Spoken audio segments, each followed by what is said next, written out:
We're going to go over all the tools and the components that we're going to use to replace the seals and check valves.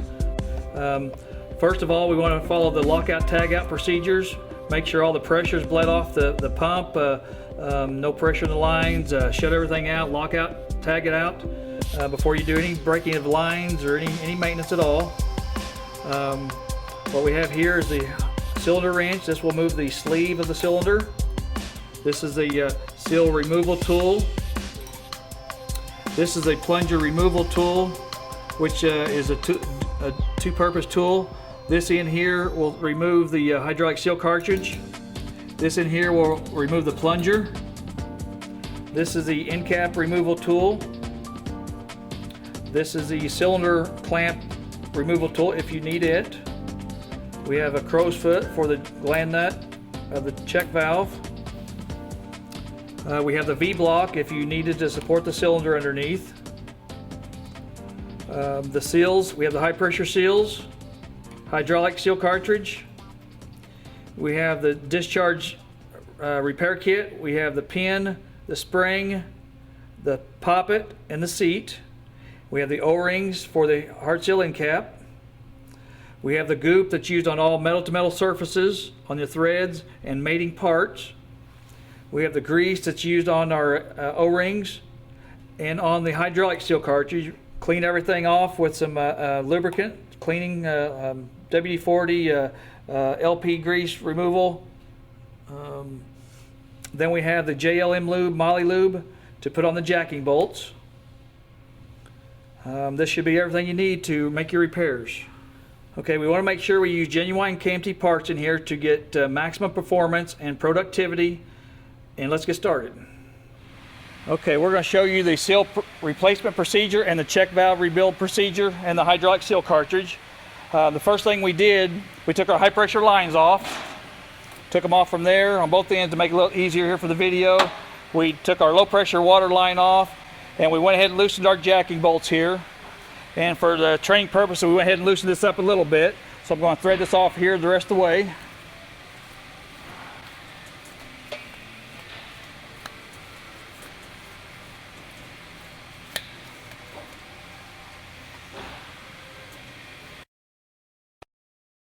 And we'll pull the sealing head out. Sometimes your seals will stay in the cylinder, sometimes it will stay on the sealing head. We'll set this off to the side. And the next thing we're going to do is pull our seal out. If the seal does stay in the cylinder, you want to use your seal removal tool and reach in here and pull the seal out.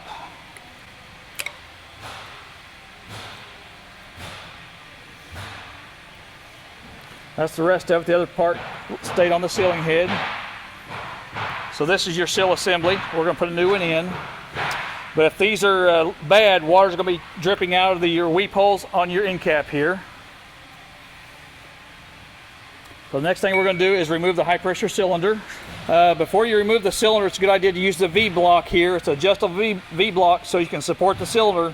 So when you unthread it, when it comes out, it doesn't just fall down all at once. So you can slide it underneath the cylinder and then adjust it. Or just support the cylinder just a little bit. Then we can take our cylinder removal wrench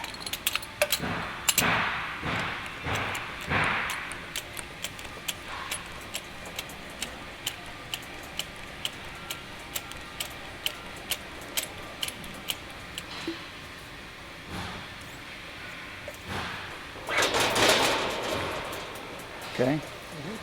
Usually the seal will stay inside the cylinder. Sometimes it does stay on the plunger, but usually you can reach in there and pull it off. This is your seal assembly. To remove the seal, first thing you want to do is remove your liner. This is the black liner. It's a spacer. Keeps your seal spaced apart in there and takes up volume in there. Also check it for any kind of wear, pitting, cracking, or if it's damaged you want to replace it. Then you can take this tool, your seal removal tool, and stick it through the long side of the cylinder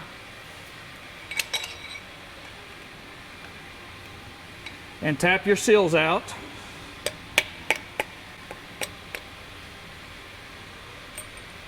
There's your seals. You have a brass backup ring.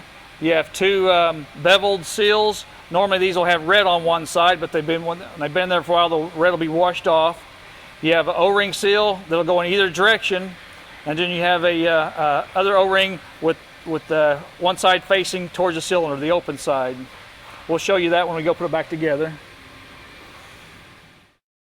While we got the cylinder off, we're going to go ahead and show you how to replace a hydraulic seal cartridge inside there.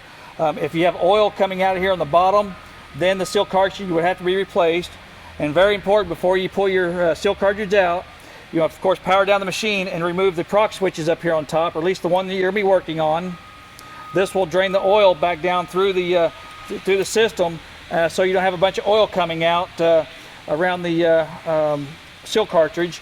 And you usually want to wait maybe 3 to 5 minutes to allow the oil to drain down so you don't have some coming out.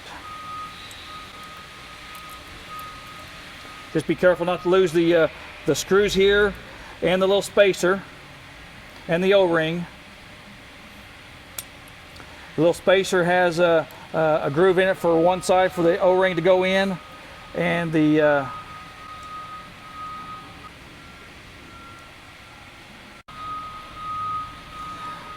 spacer has a flat side for the O-ring from the proc switch to go on there. So make sure you get those in the right position and lay us off to the side. Once we get our proximity switch out, we're going to take a screwdriver, a flat blade screwdriver, and go in here and release the retaining ring. This is a snap ring that holds the retaining flange in. And then we're going to go in here and remove the retaining flange. And also, once you have it out, before you put it back, clean it out, clean the holes out, clean everything off, make sure it's not cracked or damaged. This is your seal cartridge removal tool. There's some internal threads there. The hydraulic seal cartridge has a couple threads on the outside, so you can take this and thread it in.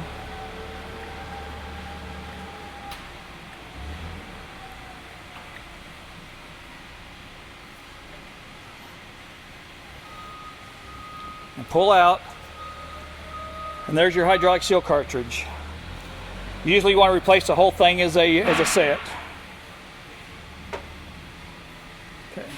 Take some cleaner, WD-40 or LPS lubrication cleaner, spray around in there, and we're going to clean the old goop and the old grease and stuff off inside there. Sometimes if your plunger is extended, you can check for scratches and stuff on this. This one just happened to be where it's not extended all the way. But you don't want to have any scratches on your plunger, or that will shorten your seal life. You can send the plungers back in to have us rework them if they're not too far gone.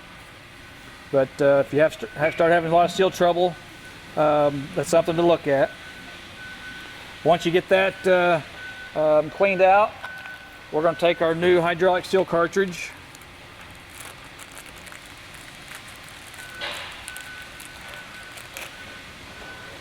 And clean my fingers here pretty good so we don't get dirt inside there. I'm going to take some FML2 grease. This is what we use on the seals, on the hydraulic seals and stuff. Put some on the inside, just a little bit on the outside. We're going to take our tool and thread our seal back in there. Then we're going to push it on the plunger.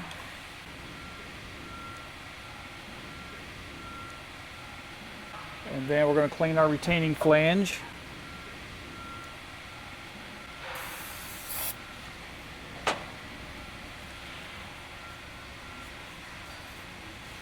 If you have an air hose handy, sometimes it's a good idea to blow it out with air.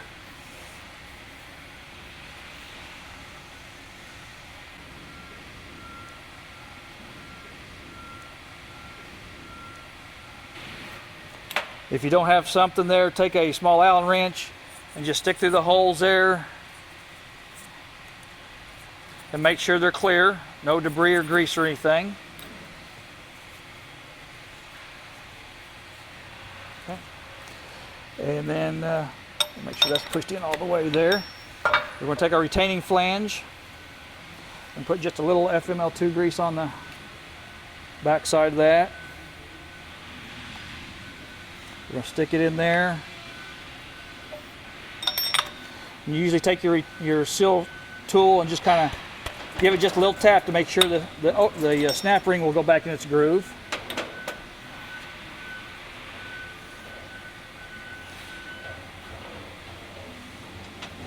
We'll take the snap ring, start it down in there, get one side started.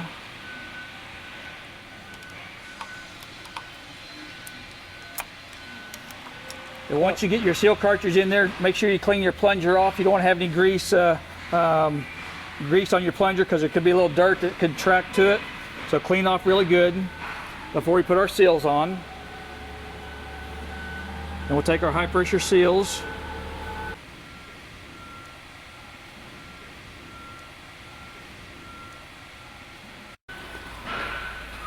The high pressure seals, they come with the instructions on how they go.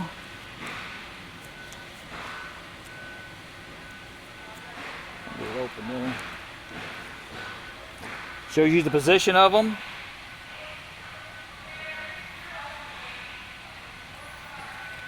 And it also kind of gives you directions.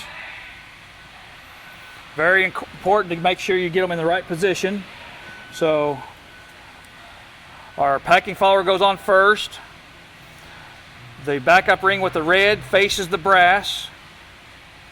The other backup ring with the red faces the brass also. This one can go either position. But this one here with the O-ring facing out, you want to make sure it goes out. And then we'll take a little FML2 grease and put on our seals on the inside. And then we're going to take just a little bit and go on the outside of the seal just a little bit.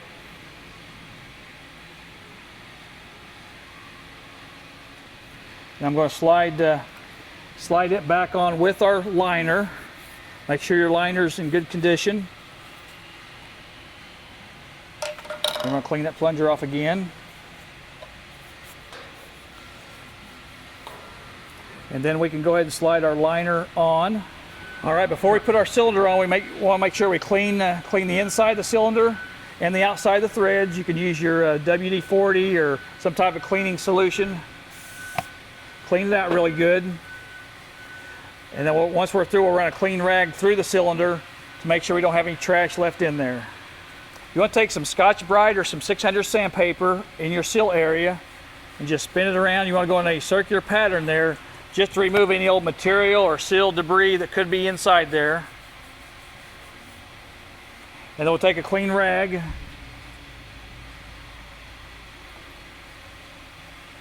we're going to run down through there.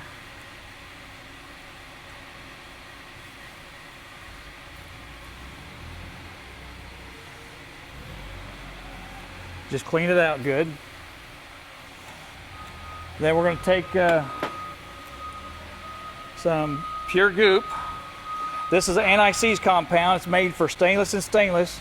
It's very critical. If you don't use this, the cylinder can seize in the hydraulic head and you have to replace two major components there. So you want to make sure you use some goop on the taper here and on your threads.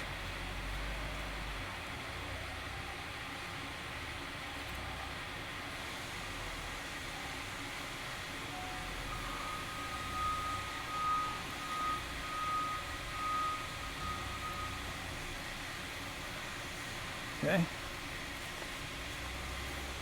And we'll take just a little bit of the FML2, just go right there on the chamfer of the cylinder there just a little bit.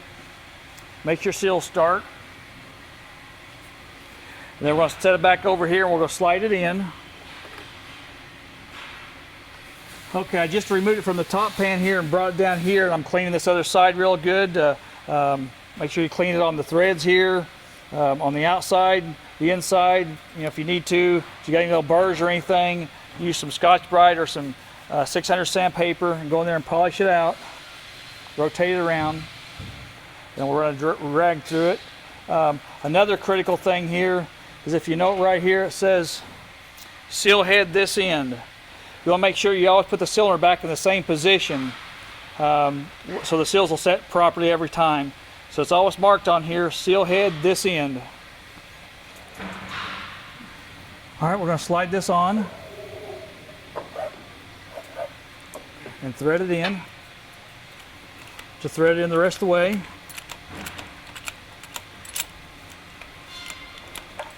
When it bottoms out, we want to give it with the just a slight tap with the mallet, just to make sure it's seated all the way in there. And then the next thing I would do would be put the proc switch back in up here so we don't forget. So we'll get our spacer with the O-ring going down. Make sure our O-ring is in our proc switch. Drop it down in there and put our screws back in. Okay, this is the check valve repair kit. It comes with your discharge check valve, the poppet, the seat, the spring and the pin guide, a spring for the low inlet check valve, and a poppet for the inlet check valve. It also comes with some Loctite primer, some cleaner for the threads, and it's preferred to use some Loctite 248 or 242 on the retaining screw to keep it from backing out. Next thing we're going to do here is remove the inlet poppet. Take a flat blade screwdriver, loosen the retaining screw.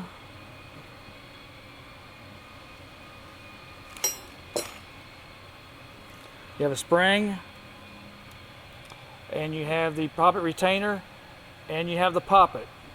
This is a replaceable item. Once it's used on one side, you can flip it over and use the other side. But this surface right here is what we want to polish with our sandpaper and glass to make sure we have a smooth finish to make the poppet work properly. Now we'll show you that procedure.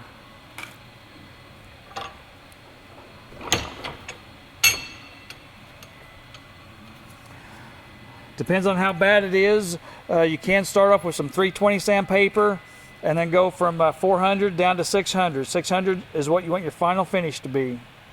You can do it, you can do it dry or you can do it wet.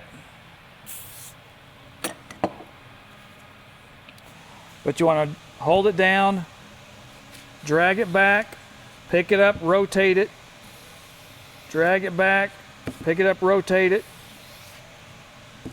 Do that several times, rotating it each time, holding it flat when you drag it back.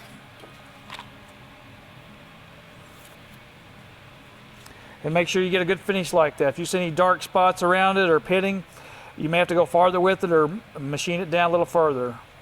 We do also have a rework on these. You can send them in and we can rework them if they're not too far worn. Let me just go ahead and say we're going to go ahead and clean this here. Clean the surface off here where the seal goes.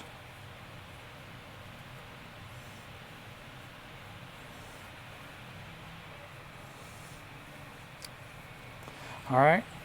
The next thing we're going to do, we already loosened up this here. This is the discharge gland nut. We're going to take the discharge poppet out.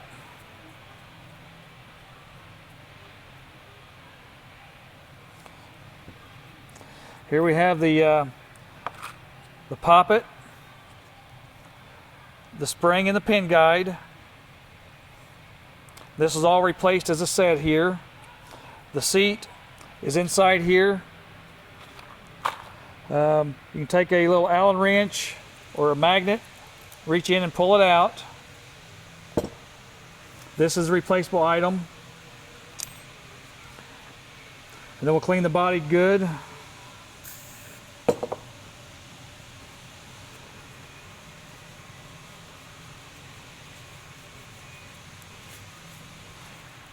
Can't take an air hose and blow through there. Make sure all the holes are clean.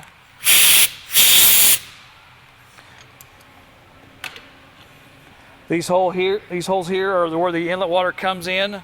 You have an O-ring that sets on both sides of there to prevent leakage, and they can be replaced if they need to be. Okay. Once we get our seal head polished off and clean, we're going to take our new poppet. We're going to slide it over the poppet retainer. At this point, we're going to leave the spring off of it, and we're going to put just a little bit of Loctite on the threads. You don't want to get any Loctite on the face of the poppet or the face of the seal head.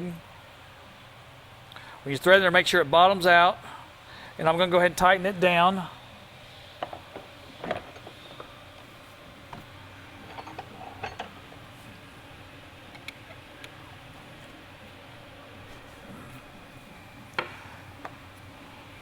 And once you get it on there, then you want to make sure that the little poppet does move up and down. See that movement right there?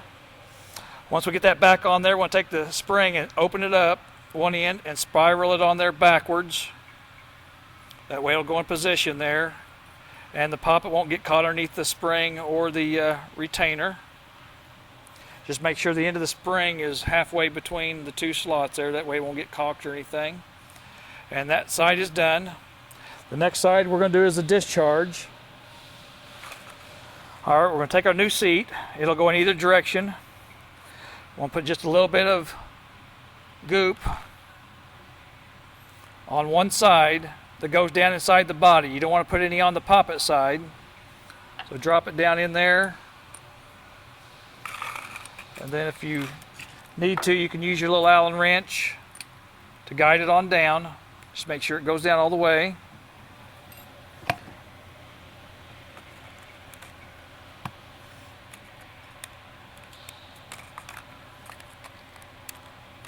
Then we're going to take our new pin guide and our spring. We're going to drop the pin guide in the gland nut. And if you notice here, the spring has a bell shape to one side. The bell part of the spring goes up.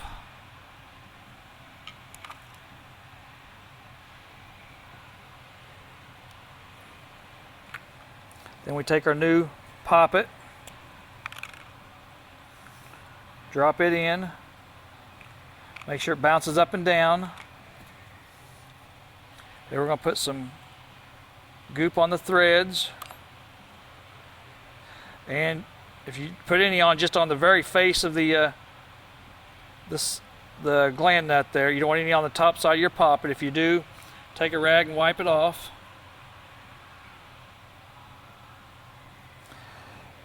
Then we're going to put it upside down here, hold the seal head upside down and thread it in.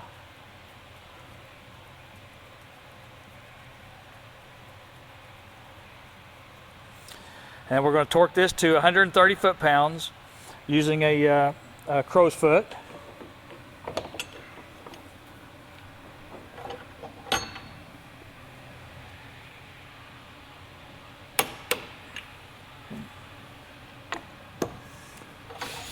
Okay.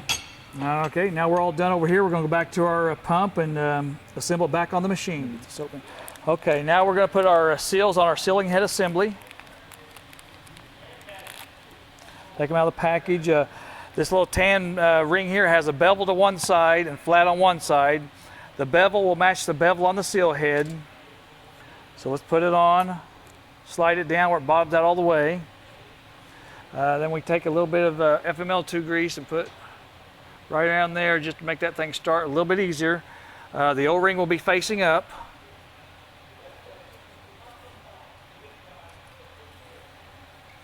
And then we'll take a little bit of that and put it on the outside there. And we'll also take a little bit of that FML2 grease and put on the chamfer of the cylinder there. And then we'll take our goop and put some on the threads of the cylinder.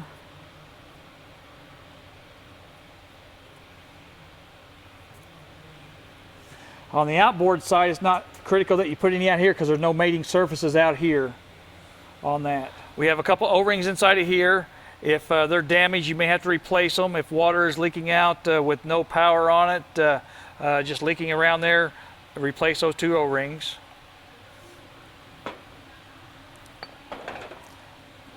I'm going to take a little bit of FML2 grease, put right around there. Just from this, so when the O-rings go, slide over there, they don't damage. I'm going to drop it in. Before you go back with it, you want to remove your jacking bolts and make sure you clean them off really good and re-lube them with some JLM lube. Just on a few on the threads there and on the face of them. Do that on all of them. That way it'll prevent them from seizing up in there, and your torque will be properly when you go put it back together.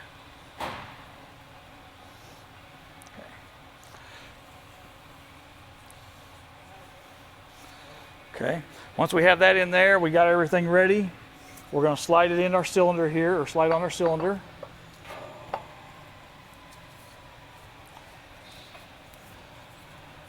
Get it started till you feel the seal head start to go in place there. You can use it to press it in. I usually prefer holding it in and then using the rubber mount to tap it on in. So it bottoms out. That makes your head nut thread on easier. You want to thread it on till it bottoms out. And if your hose happens to be over here, the connection, you want to back it off where you can get it to the other side. This one here seems to be in the good location where we can still connect it right there. So we're going to go ahead and run these down by hand. And the torque on these are 35, but you want to go in a crossing pattern. You want to go hand tight, and then you want to go 20 foot-pounds in a crossing pattern, and then 35 in a crossing pattern, and then 35 in a clockwise pattern. You don't want to exceed 38 foot-pounds. Throw them up so they're snug.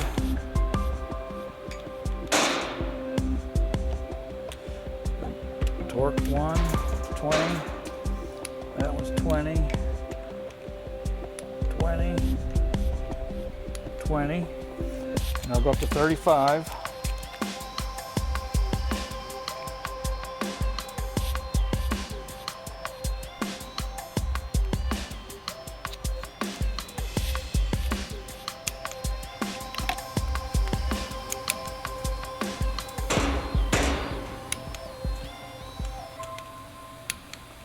I'll go back over them again just to make sure I didn't miss any.